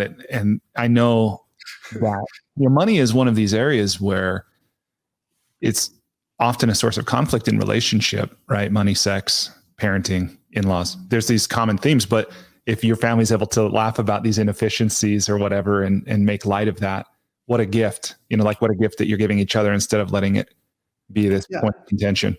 Brilliant. I like how open you are too about your family's money and where it came from. In fact, if I can be so bold, I was talking to my friends about the show I was going on before, and I was speaking about your family and how open you are on your website about it, and how you're talking about your father like literally working himself to death, and just reading.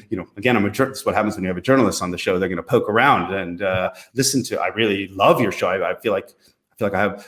That's the reason why I'm feeling pressure, because some of your guests are so fascinating, and I feel a little unworthy. And so, but I really did. That was the point of. I had a whole conversation with my children about money because of you. And so, I feel like you have a lot to say. I guess that's the journalist in me. When you asked that question, I was like, I really want to hear from Brilliant about that. Yeah. Well, my dad definitely had a set of lessons that he taught us formally. And there's like 5. With him, it was decide what is sufficient for your needs.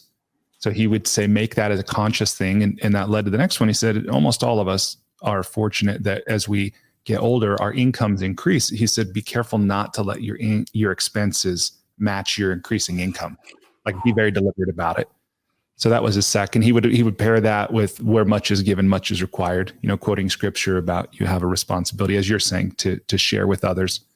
So he would talk about that. And then he had this view, I love the way he'd say this, that money is nothing but numbers on paper and a tool for doing good. That was the way he looked at it. And I think that's not just something he talked about, but how he lived. So those were definitely some things. And money's a fascinating thing, right? It's a currency. He didn't use these terms, but a friend of mine, actually my very first guest who wrote the book, The Soul of Money, Lynn Twist, she talks about it's not a coincidence that that we call it currency, right? In anything, whether it's water or it's vegetables or another food, if you hoard it and it stagnates, it decays. But when you let it flow, that's when, it works best in our lives. And I thought that was really interesting. Yeah. The law of reciprocity, so then it gets into some kind of metaphysical realms, perhaps. Money is energy, money is agreements, this kind of thing. But I do want to just say one thing too, on what you said about humor. A couple of things that came up for me when you were sharing. First, I heard once, I didn't hear this directly in an interview or something, but I heard once that when the Dalai Lama was asked, what's the most important attribute in a spiritual teacher? His reply was a sense of humor. So, right in line with what you're saying. And then I did have the good fortune to go to a program Wayne Dyer hosted shortly before he passed. And he pointed out that the opposite of, what did he say? He talked about dark and light, but also heavy and light. And how lightness, when we bring that lightness and that levity, that it really does, in some kind of maybe metaphysical way, again, both dispel darkness, but also the heaviness that life can have, the responsibility and the burden and all that. So I just love that you have that as part of your family culture and part of the way you see the world. I thought, for what it's worth, I thought that was pretty cool. No, while you were saying that, I was actually thinking one of the most wonderful things in the world, and this might be cheesy, but is like laughter. Laughter. What a great thing. Just think about it. You just like make this crazy sound that comes out of your mouth. And when it's something truly funny and like everyone's just you're basically all screaming together in a room. It's like really beautiful laughter, man. There's nothing else like it. And so when I'm with my friends and we laugh, that is like the best thing in the world. Yeah. So that if you can make someone laugh, I think that's like second to sex in terms of intimacy. Like you can make someone laugh. That's extremely. Luckily, I'm able to make a few people laugh. I'm a little funny looking, so I'm saying, one of my skills. Maybe I'm just saying it's important because I could do it all right. If I was really like a Lothario, I had great hair, I'd be like the most important thing is dancing in in a club. But anyway, I'm going to go with laughter as important. Awesome. Well, thank you. Okay. Well, the end of the Enlightening Lightning round, the way that I'll wrap this up on this portion, the last part, very, very near the end here, we'll talk about writing and creativity for a few minutes. But before we do, I just want to share with you that, and speaking of money, I've made $100 Kiva microloan on your behalf to a woman entrepreneur named Nurgal.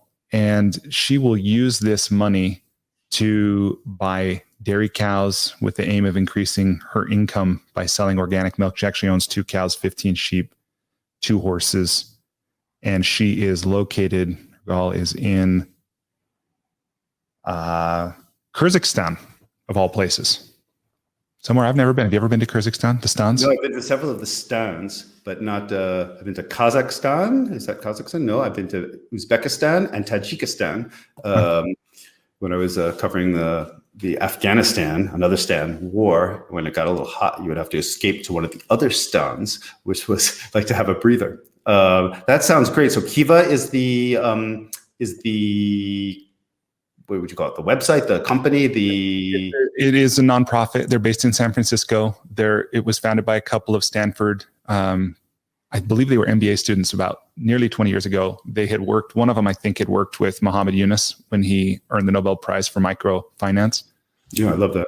And so the cool thing about this to me is that this helps entrepreneurs become self-sufficient. So it's not charity with strings attached. Instead, it trusts that they have the knowledge and the capability to improve the quality of their lives. And then when interest is repaid, it doesn't come to me, it goes to the field partner who facilitates the loan. So it then is a virtuous cycle, not just for the entrepreneur, but also for the people who make loans to others in that part of the world. Cool. The journalist with me always has pen and paper, so I've jotted that down. I'm looking forward to taking a look at that. I think I might double this donation. I'm going to go find it. Of course, yeah. I'm pledging that right now. Send me the information, and now she's getting $200. That is so great. I will do it. I will send it. Yeah. Awesome. Okay, so the last part of the interview is, as I mentioned, about writing and creativity, and we've already talked about some of these things. The place I want to start is with this question about, when did you first know you were a writer, and how did you know? Yeah, so this is a little bit of an annoying answer because I speak to a lot of people, my friends included, that all their lives aren't sure what they, quote, want to be when they grow up. So I'm just going to go with the annoying part, which is that I really have wanted to be a writer for a really, really long time. My mother showed me a journal I kept at age 10. Who says this at age 10, where I said I wanted to be a writer? And by the way, I also said that if that didn't work out, I wanted to be, quote, a mad scientist. So I'm really lucky that for some reason, and there's no writers in my family, I love to read so much. Kind of like, there's also another story in my family, again, a little bit annoying, where the English teacher told my parents that your son reads too much. Wow. Because I didn't really like discussing things. So I would like sit in back of the English class while they were discussing, say, Romeo and Juliet, and I would put another book in front of the Shakespeare and just be reading that instead of participating. And so I really liked to read, and I wanted to write for a long time. I was on my high school newspaper and then my college newspaper. And then after that, and I thought it would be fiction. And so the only surprise that came was that I really found myself attracted to telling true stories with creativity, because I truly love to travel so much and meet people. And as I said at the outset, what you should try and do for a living, start that as your goal, is what you love to do and would do if money wasn't an object. It wouldn't be nice to make that your job. And so I always thought I would become a novelist, and said I write nonfiction, and have found that to be really fulfilling. Wow. So for a long time. Awesome. Who has been influential in your development as a writer, and what have you learned from them? Well, this is a sort of a category that doesn't get mentioned enough by writers. Editors. Wow, what an art. So I am a bad editor. And what I mean by that is, a lot of people are like, oh, you're a writer, well, you read my stuff. And so when I read someone's stuff, I'm like, how would I have written that? Which, by the way, is terrible if you're an editor, because that's not what an editor says. An editor is like, oh, how can Mike write that to the best of his ability? I have been helped by several fantastic editors. My first ever job in journalism was at Skiing Magazine, because I know how to ski, even bad knees and all. And there was an editor there named Paul Prince. And he was just a brilliant editor, and like saw where I was showing off, and saw where I was like saying something in 10 lines that should have just been given one line, and just taught me about flow, and like took a red pen fearlessly and just like said, this is terrible, rewrite it. And again, like if you're the type of person who wants to improve themselves, you have to be able to, if you're getting paid for it, it's the big leagues. You have to, that's part of the deal. Anyway, great editors are the secret to good writing. And I've been blessed to have like 3 or 4 brilliant editors, and they're few and far between. So if you can find them, stay with them. Even if it's like at Skiing Magazine, I was actually offered a job at Sports Illustrated and turned it down. I stayed at Skiing Magazine because I wanted to be edited by this guy, and he made me a better writer. Wow. Well, obviously experience working with someone can help you confirm whether or not they're a good editor or a good editor for you. But before you enter into a working relationship, how can you know that someone's going to be a good editor? I'm wondering if this applies to everyone. Well, I'm just going to answer it for myself. So when I'm writing, I'm like, I wonder if that line is opaque or not clear. I wonder if that word is a little too show-offy. And then in 3 seconds, it'll be like, that line's not clear and that word's too show-offy. I'm like, shit, that little voice, like he basically echoes the voice in your head. Like all your little fears that you think you're going to cover it up, they know it right away. So that's my little test. Like, oh, you're right. I knew it. And like, and then it goes from there. Then he's like, and also Mike, this is repetitive. This character is not important. And you got to stop quoting this person who's saying that, So it starts out with like, they echo the little voice of uncertainty in your head and confirm it in a little way. So it's like, oh, you changed the word. So that's my litmus test, is that they are like, oh, did you crawl into my head? And were you that, so that's my test for editing. Right on. What are some of the most important tools or technologies that you use as a writer? I write on a computer. I never really, I grew up in the transition from paper to computer.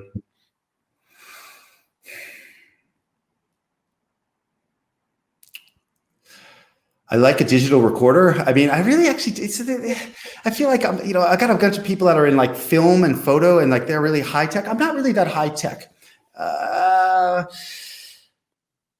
use a thesaurus more than most people just to check when I'm like sort of like really fine tuning. I'll like look up like the most random words, strong, just like I know a lot of synonyms for it. I just like to sort of see.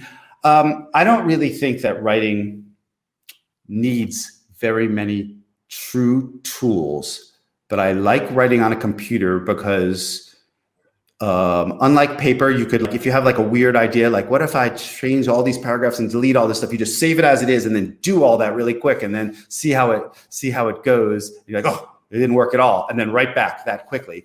So that way you get to like experiment with all the weird iterations. As I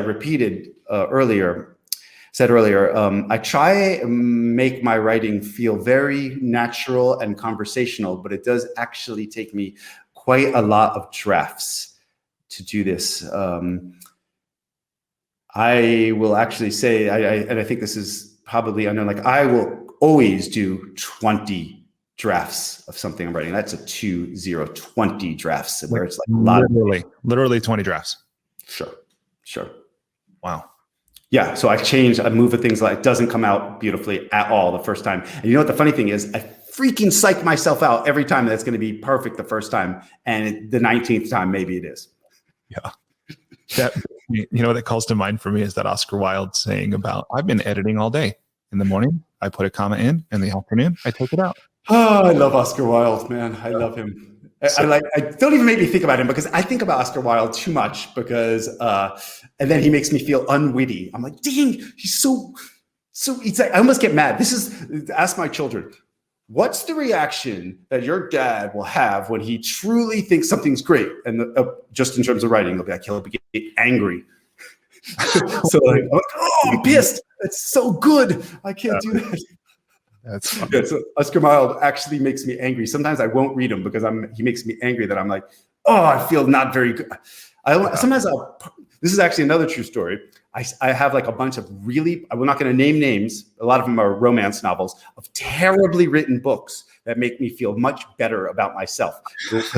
No, I'm not actually joking about this. I literally have some terrible books that for a while I got obsessed with Fabio, who was on the cover of old school Fabio on the cover of romance novels. And so I just started collecting it as a joke. But and then I started reading the books that Fabio was on the cover, and I felt very good about my own writing. So the opposite of Oscar Wilde. That is so funny. We've all heard that saying. Who was it? I want to say, I forget who said that. I'm forgetting right now about comparison is a thief of joy. I can't name it either, but somebody who was a president, I believe. But at any rate, it's funny that there are times where comparison can actually rob us of our peace of mind or whatever. But then there's other times when it's incredibly useful. Like, and I remember listening to an interview with a comedian, Greg, I forget his name right now, but he talked about the way he found the confidence to succeed in comedy was going to shows and seeing how bad other people sucked and went, well, I can do it so much better. So there are times where comparison is actually useful, I think. So yeah, again, sometimes when people ask me, I want to be a writer, but I don't know how. I feel like not that skilled. I'd be like, I might be dating myself a little bit, but I'd be like, pick up a magazine on the newsstand and open it up and read that article. And when you do that, do you feel like you're blown away? They're like, no, they're terrible. I'm like, there you go. You could be a writer. If most of them are not very good. Thank goodness. It would be terrible if every single article was like brilliant. Then you would feel terrible. Anyway. Totally. Okay. The question here is about time. How do you manage yourself through time? How do you structure your time as a writer to help you hit your deadlines? Man, I am really poor with time. And I guess I'm just discovering this right now during this interview. I don't really want to be good with time. I just right now, I was late getting on this show because I picked up my son. I kind of knew that it was going to be pushing things and I still did it. I thought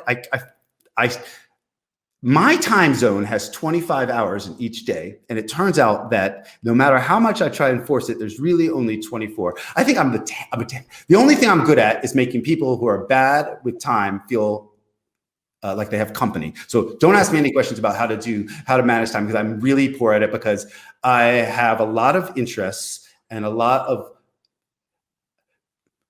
when someone says they're bored, I'm fascinated by that, because I would like to be bored, because I'm really tired of not being bored. Like there's so much to do. The world is, I could read books. That's, I could explore the world. I could hike. I could do like 100 things. If there were 30 hours in a day, I still wouldn't have enough time, or 50 hours a day. So I'm terrible with managing time. I'm very fortunate to have a lot of enthusiasm for many things in the world, but yeah, I'm giving myself no compliments for managing my time. I managed to get stuff done. Some of it's just out of pure fear. And by the way, let me just get back to one thing. When you were talking about your father's advice about I was thinking number 2, I believe, was something about if you're making more, don't spend more, something like that. Yeah, I totally failed on that one. In fact, it's even worse, which is that if this art thief book is already sort of half spent and I haven't even written it, so if it's not good, I'm screwed. And so money management and time management. Go ask a banker. Really, please don't ask me. Well, it's was it Tony Robbins says that every life is an example or a warning? And probably both. Yeah, and many are both for sure.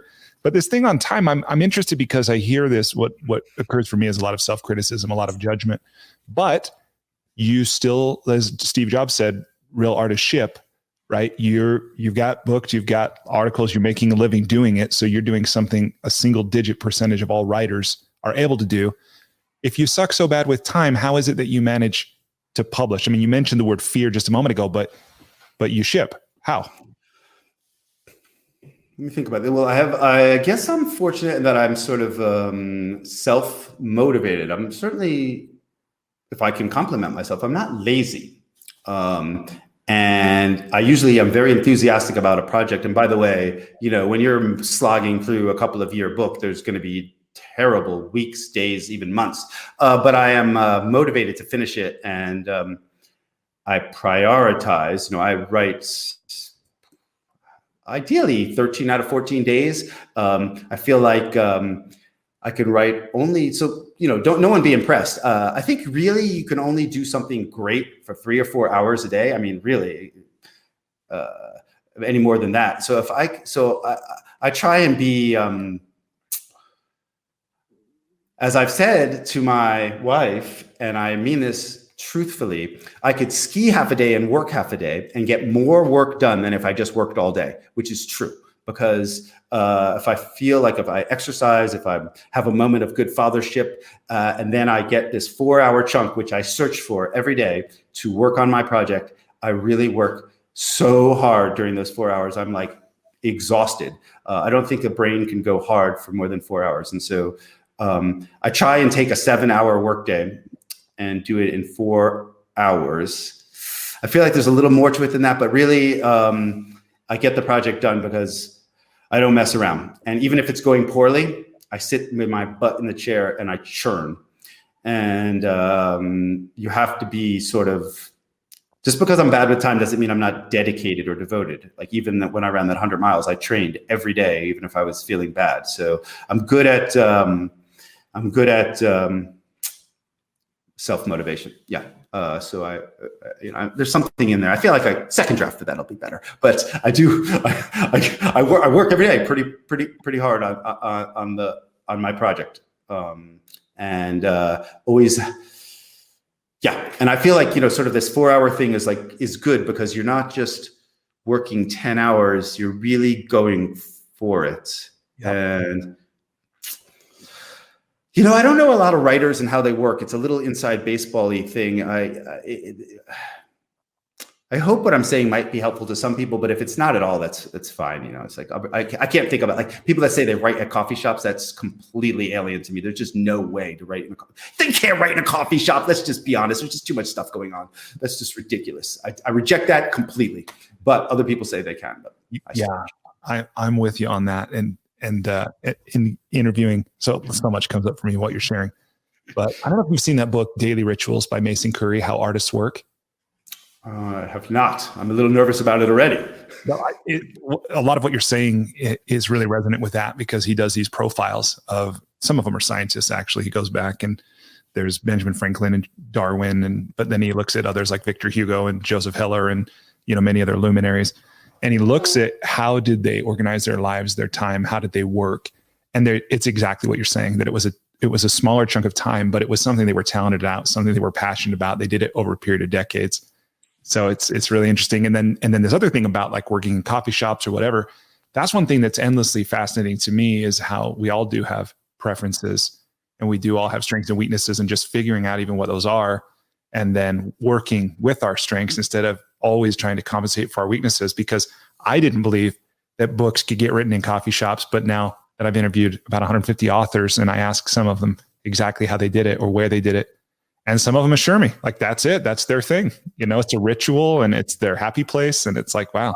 I know. I mean, I'm just not able to not listen to the conversation of the person next to me. That's just something I listen to. So anyway, my office is not what's behind me with all these fascinating little gewgaws. I work, like when someone says, "Oh, let me see your office," it's like there's no more disappointment possible. It's like when I lived in Montana, it was literally a closet. It was the janitor's closet of an old elementary school that became artist space, and they were renting out classrooms. And I was like, "Oh, can I rent the janitor's closet?" And they're like, "We hadn't even thought of that." This is a true story, by the way. They were like measuring by the rent was by the square foot, and I think my first year's rent was $16 a month. And I immediately wrote a check for the whole year. And I just took off the big door and I bought a door with a window in it. So at least had a window. It was like a metal door, like literally. And I put a nice light fixture in it. And then even with the window, I put a shade over it. I like to write in a closet. And then how baseball players, they have this batter's eye. There's like blackness so they can see the ball. Like you can't even have people sitting in center field. I call it my writer's eye. I cannot have, if there's a window, I will cover it. If there's like peripheral vision is good. Like I don't want anything in my peripheral vision. It's all blank. I will have a huge semicircle of research behind me, but all I have is my computer, white space. I don't want to freaking see the beach. Don't show me the beach. That's torture. And I will light a single candle. By the way, this candle right here is lit. That's some serious stuff. When I light the candle, I can't even make my finger touch it. It's just mirror stuff is ridiculous. There, I did it. I just pointed to that camera by thinking I was going to make a candle. I think I was going to make a joke by pointing in the wrong direction. I actually just pointed it. So by the way, I just cracked myself up. I thought I was going to actually point somewhere else. Never mind. So I have a blank white walls. I believe that once, even with nonfiction, let alone fiction, the words are generated between the ears, and anything else is a distraction for me. And I will play white noise, no music ever. I'll just listen to the music. I'll put a fan on just to make white noise, and that's it. Oh, right on. That's me. So I think these are my last two questions for you. One is, it's potentially a big question, but would you give us the thumbnail? Like, sketch out, how do you take a book from the idea to publish book? What's your process? Yeah. So I'm writing nonfiction. So I find it to be, I'm not going to say easy, but it has a pattern. And this is the thing I like most. I think I've touched on this before, how important the topic is. And this is what I like about my process, is that the very hardest part of my entire book process, which takes me 4 years, is the first part. So once that's done, everything is easier. So I have to keep saying for me. Just everybody listen. For me is the way every sentence really ends, but I'm not going to just keep saying it for me. Anyway, once I have the topic, like the art thief or the hermit, and he's agreed to talk to me, then everything else to me is easier. And so then I do 1 year of reporting, approximately. I will go and visit the art thief 7 or 8 times, travel with him, and then I do 1 year of research, and 1 year of writing, and 1 year of editing, which I talked about how important it was, rewriting. And so those are my 4 parts in a nutshell for nonfiction. Okay, that was truly a thumbnail. Just thinking about, if I want to ask about how you stay organized, how you group research, how you collect stories, how you outline, like anything like that coming up that might be. Yeah, I'll tell you one little thing that not very many people know about. It's called my block of granite. Now, we've spoken for, 17 hours already. I feel like we know each other. Yeah. So, I feel like even just like kind of watching my own damn face on this video is like, I feel like I do have a busy, sort of disorganized head. And as you could tell, that's why I want white space and not a coffee shop. It's not that I can't concentrate. It's just that a lot of things are interesting to me. And so this is what I do to write a nonfiction book. And I really don't know if anybody else does this. After all, the year 1, the reporting, year 2, the research, there's actually a little step in between the research when that's all done and the writing, and it's called the block of granite. Some of my editors know about that. Oh, I finished the block of granite, which is I literally, without any editing or worrying about flow or words, write down absolutely everything that I've learned research-wise or reporting-wise or just in my own head about the subject, and I'll write and write and write and write and write and write. And I'll just even, sometimes cut and paste like dictionary or encyclopedia entries. And it's generally chunked out in just like generally the order I want to put it in. And that takes months. And my last chunk of granite for this current art thief book was, there was an exact number that I sent to my agent, like 2,200 single spaced pages. I did not print it out and waste a whole tree, but it was there. And that's like literally everything that I have. And I think of myself as a sculptor. Really, this is actually how I think of it. I don't know if I've actually talked to this very often. And so that's everything. That is my block of granite. And then I chiseled the book out of it. It was 2 million plus words. And I actually like my books to be extremely short. So from those 2,200 pages, I will cut out 2,000 pages. I'll keep 200. And the rest goes on the floor. So I feel sort of comfortable. I feel like I'm less creating than, God, almost the word destroying, but it's not really the way it works. But I am basically pulling shit out that's not good and finding the gem That's in that 2,200 page block of granite. And that's just makes my head feel comfortable. Like before I did block of granite, I felt when I was writing that I was like, don't forget that part, and don't forget that part, and hold on to when that comes. And then it was sort of, I had no flow because I was too busy trying to remember that. And then I basically put everything out on paper, and then my mind is, I got nothing else in my head. My mind is blank, and it's all in the block of granite. I don't have to remember anything. It's already there. And that allows me to write with levity and lightness and flow. That's me. That's awesome. Yeah, that's that for me coming up, right? The Michelangelo quote about just saw the angel in the marble and carved until he was free kind of thing. Precisely that kind of thing. Yeah. And then what was the other one? Is it Faulkner? Was it kill your darlings?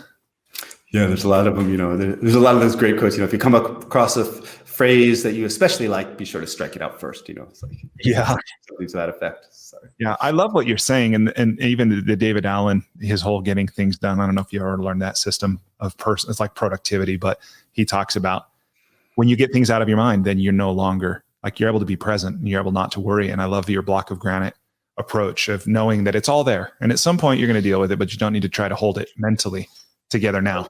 Right. I think the bigger takeaway might be like everyone has to deal with their own weird brain themselves. Like I make like a to-do list almost every morning, and that way I don't have to remember what I'm gonna have to do. I just write it down. Yeah. Just things like that. Just like, because I just don't like to have to hold ridiculous things in my mind. Like pick up my child at 5:30. Like I gotta it's gonna keep playing in my mind. But if I write it down, there it is. Or even like set a little alarm on my phone, and then I don't have to think about it. The thing will ring. So I find freedom in that. Some other people, whatever, they have their own tricks. Well, Mike, the last question I have for you here is, what advice or encouragement do you leave people listening with that will, now that I'm asking the question, I'm inclined to ask it in two parts, because there's one that's, what's your advice and encouragement specific to writing, something that might help them to get through that dark tunnel and actually finish their book and share it with the world. So is there advice and encouragement specific to writing that you would offer? And then the broader one is, what's the advice or encouragement, or what are the final things you'd leave our listeners with? Okay, for writing, with the caveat that I am not really an editor, as we've talked before, I like to read. This is what I like to, people that say they want to write a book, or they sometimes think that you have to use like big words or be complicated. So this is what I recommend. Again, I do a lot of drafts. For your first draft, it works for me, which is that you can use a restaurant, but I like to say a bar. I'm sitting at a bar with my friend, and he or she says to me, "What's this? What are you writing about?" And that's the answer. Oh, there is this guy. It could be just, there is this guy. Just type that out. Don't worry about it. It's your first draft. He's an art thief. He was incredible. Just be like, just tell the story like you're speaking to a friend. It will come out very naturally. Don't try and sound like Faulkner or hit the thesaurus. Just tell the story like you're telling it to a friend. Don't worry about anything, and you will be surprised at how good it is. And the reason why it's good is because it sounds like you, not anyone else. And you could even start out, "There was this guy," which is not a good opening line, but it's perfectly fine for your first draft. So just tell the story to your friend. You can even, and I have done this before, literally do that and put on a tape recorder and literally go to a quiet bar. You don't want too much background noise, and tell your friend the story. And that's the way you get the first draft. Just tell your friend the story. That's what your readers are going to be. Nobody wants to hear. You know what? There's already Ernest Hemingway. We don't need another one. Be yourself. Right. So the only way, and be yourself is terrible advice, because how the hell do you be yourself? Just tell the story to your friend at the bar and see what happens for your first draft. That's my writing advice. And then what's the other one? Life advice? Well, not necessarily even advice, but just final thoughts, final words. Now that we've talked for nearly 2 hours, and again, thank you for being so generous with your time and sharing of your experience and your insight. But just at the conclusion here of the conversation we've had, what do you leave our listeners with? I'm thinking that, I don't know why this jumped into my mind, but I'm thinking that you have to forgive yourself And what I mean by that is if you're anything like me, you strive to be a good father, a good person, and you feel like you didn't quite succeed. And I think you have to, I think kind of the secret to sort of getting through life with a decent attitude is to be able to shake the Etch-a-Sketch to say like, okay, I tried to be a perfect person and failed for the 10,000th day in a row. And going to start again tomorrow. And so there's this like, forgive yourself if you have good intentions and you fail, that's fine. And then, man, if you mess up, I think it's nice to call up and say so. And that took me a little while to learn. Also, I could be very stubborn. So I guess forgive yourself, but also when you do mess up, go pick up the phone and acknowledge it. It's amazing how like people will change. I've had like the worst fights with someone and like, and then I call up, it's like, listen, man, I'm so sorry. I was just, and it's like, boom, on a dime, like all this, it's incredible. I've experienced it time and again. And you think we will never speak again. We're done forever. I rend my garment and you're like, oh my God, I feel terrible. And you're like, they're just going to hang up on me. This woman's never going to talk to me. And I say, listen, I'm really sorry. And it's just like all melts. It's kind of amazing. People are ready to forgive. Yeah. Well, thank you for sharing that. Wow. Brilliant. Really. You are actually a brilliant interviewer. Well, thank you. I enjoy it. And as I've already said a couple of times, I've loved this book and I learned so much and I've enjoyed the conversation we've had today. So I'll just leave you, the listener, with this, The Stranger in the Woods, The Extraordinary Story of the Last True Hermit. Mike Finkel is the guest. michaelfinkel.com. You can find his work there. This is an international bestseller for very good reason. So I hope you've enjoyed this interview. Thank you for listening.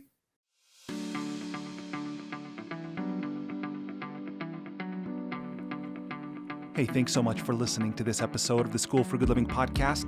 Before you take off, I just want to extend an invitation to you. Despite living in an age where we have more comforts and conveniences than ever before, life still isn't working for many people.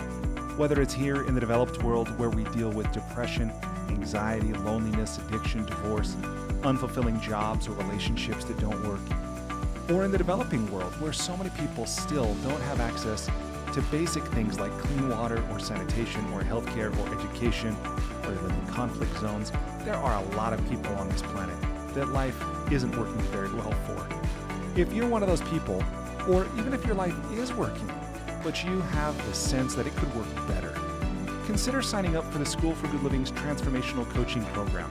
It's something I've designed to help you navigate the transitions that we all go through. Whether you've just graduated, or you've gone through a divorce, or you've gotten married, headed into retirement, starting a business, been married for a long time, whatever. No matter where you are in life, this 9-month program will give you the opportunity to go deep in every area of your life, to explore life's big questions, to create answers for yourself in a community of other growth-minded individuals. And it can help you get clarity and be accountable to realize more of your unrealized potential. It can also help you find and maintain motivation. In short, it's designed to help you live with greater health, happiness, and meaning so that you can be, do, have, and give more. Visit goodliving.com to learn more or to sign up today.